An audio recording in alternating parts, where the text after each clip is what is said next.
बल्कि मैं आपको एक वाकया सुनाता हूँ। मुझे एक वाकया याद आया आज। हदीस पढ़ रहे थे, किताबुन निकाह, मुझे आज भी याद है। तो हमारे जो उस्ताद है ना, उन्होंने हमें एक वाकया सुनाया था। वो वाकया क्या था? वो कहते हैं कि हुआ ये कहते हैं कि एक दफ़ा ना, ये जो इंडिया पाकिस्तान की जब जंग हो रही थी, यानी सॉरी जंग तो नहीं, सॉरी जब ये पार्टीशन का मामला था, तो उस वक्त आपको पता है कि बहुत ज़्यादा जो है खाना जंगी शुरू हो गई थी एकदम।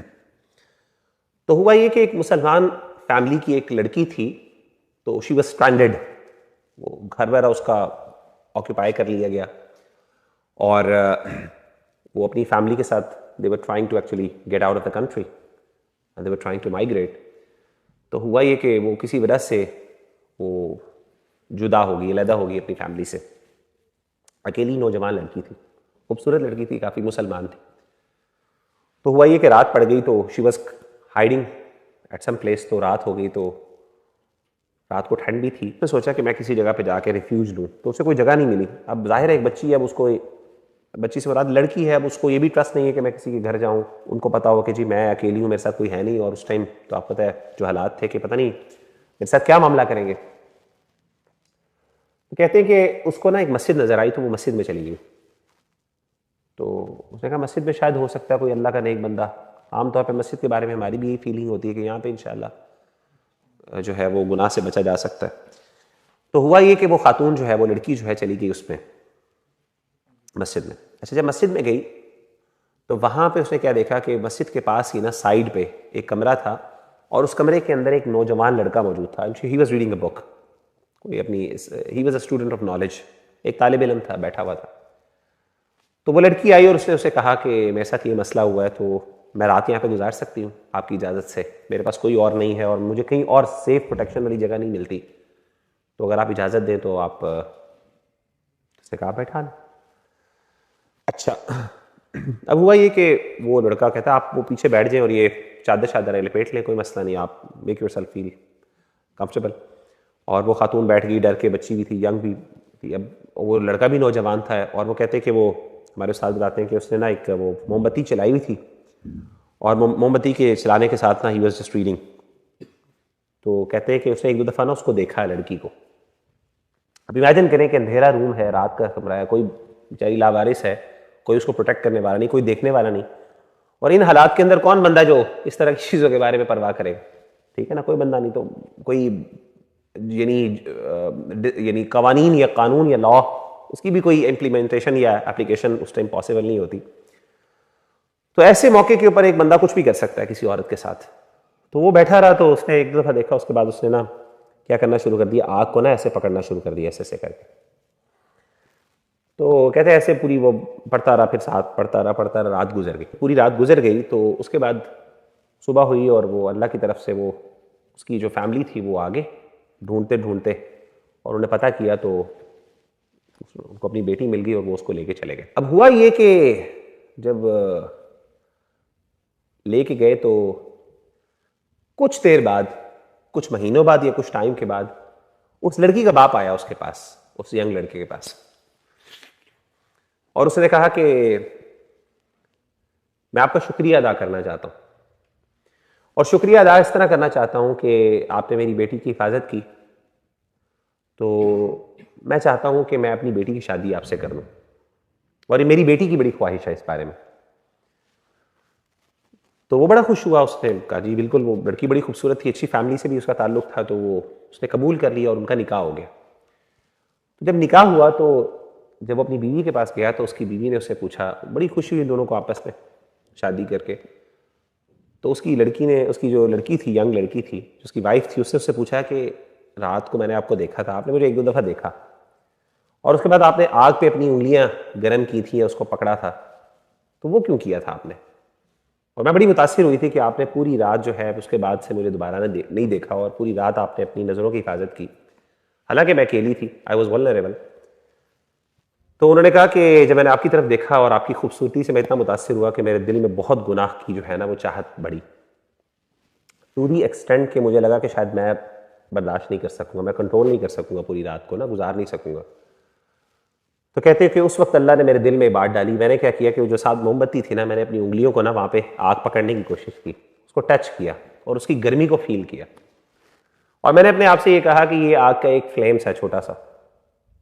इमेजिन करो कि कल को अल्लाह ताला इस गुनाह की वजह से तुम्हें जहन्नुम में फेंक दे और तुम्हें हमेशा हमेशा इस आग में रहना पड़े, इससे बढ़ के आग है। तुम दुनिया की इस आग को कुछ सेकंड्स के लिए नहीं बर्दाश्त कर सकते, तो इमेजिन करो कि हमेशा हमेशा की जहन्नुम में किस तरीके से तुम बर्दाश्त करोगे।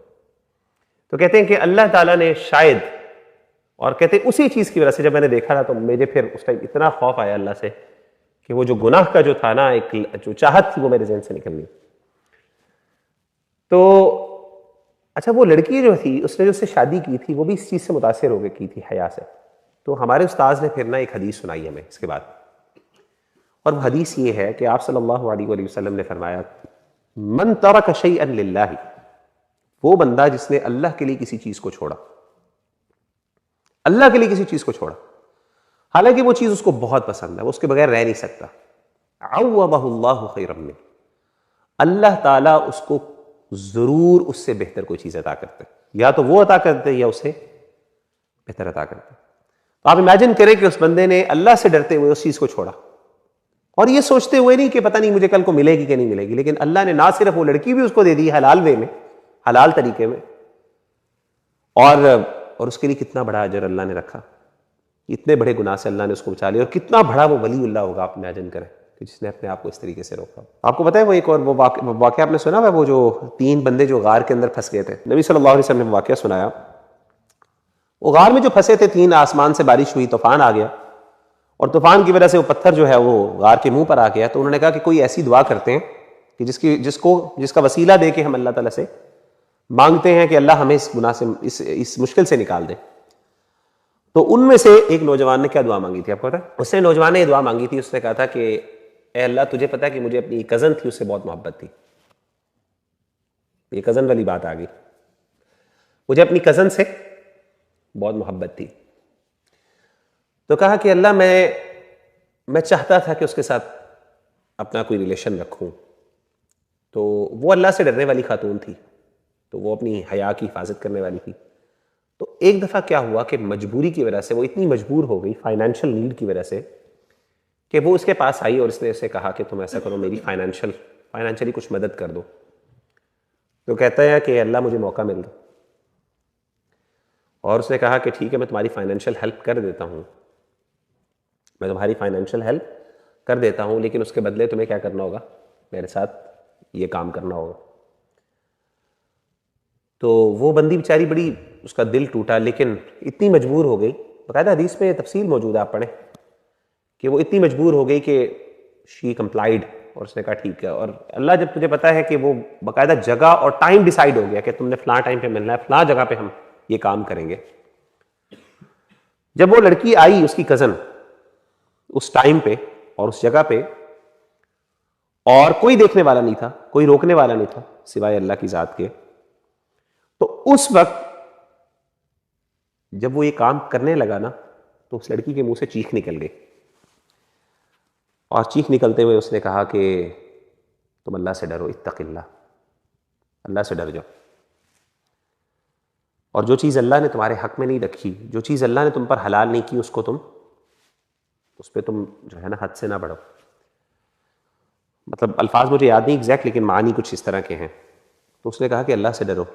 तो अल्लाह उस वक्त इस औरत की, अपनी इस कज़न की बात, हालांकि मेरे पास सब इख्तियार था, I was about to do that, उसने मुझे रोकना नहीं था, लेकिन उसके मुंह से एक जुमला निकला ईमान की वजह से, और इतना ज्यादा वो इन्फ्लुएंस हुए इस जुमले से, अल्लाह के नाम से, कि अल्लाह, ना सिर्फ मैंने उसको छोड़ दिया, उस गुनाह को नहीं किया, बल्कि उसके साथ साथ मैंने क्या किया, उसको मैंने वो पैसे भी दिए, उसकी मदद भी की।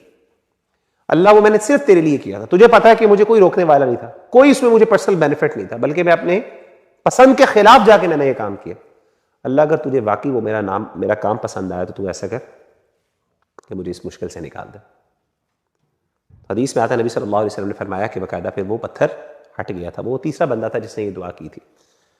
आप इमेजिन करें कि ये जो नेकियां होती हैं ना, ये छोटी नहीं, बहुत बड़ी बड़ी नेकियां, ये इंसान का असल किरदार और असल इंसान का जो कैरेक्टर है ना, ये इन चीज़ों के ऊपर डिपेंडेंट होता है।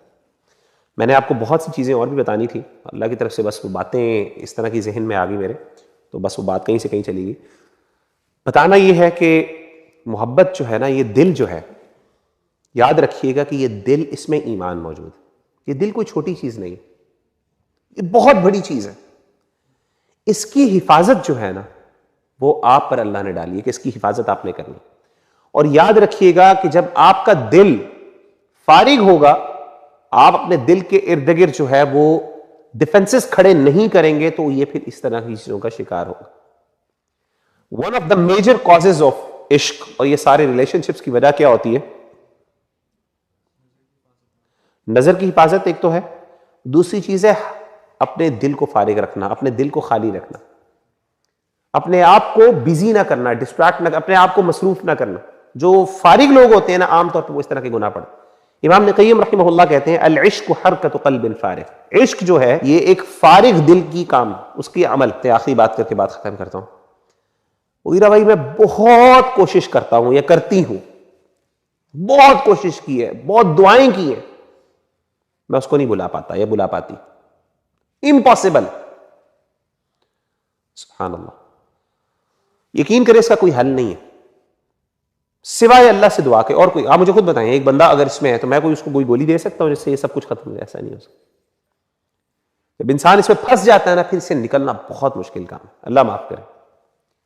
Literally it's just going to take your life.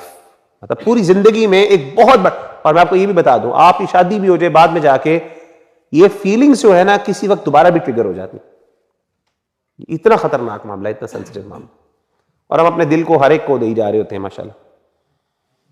एक तो इमोजी बहुत देते हैं हम, कुछ 600 दिल दे दी, फिर माशाल्लाह अपनी फ्रेंड्स को भी बहुत हमने दिल दिए हुए हैं ना, बड़े हर दूसरे को जाके हम अपना दिल दे रहे होते हैं, है कि नहीं? तो दिल आपको अल्लाह ने एक ही दिया, उसको हिफाजत करें और इससे बचें। इंशाल्लाह कोशिश करूंगा कि अगले टॉपिक पे, अगली बार इस पर मजीद थोड़ी सी डिस्कशन करें, कुछ कॉजेज पे बात करेंगे कि किस तरीके से इससे निकल सकते हैं और कौन कौन सी चीज़ें जो हमें करने की ज़रूरत है इसमें प्रैक्टिकली, ताकि हम इस तरह के मामलात में ख़ास तौर पे दूसरों को भी गाइड करें। अल्लाह ताला हम सबको ऐसी फितनों से और आजमाइशों से बचाए।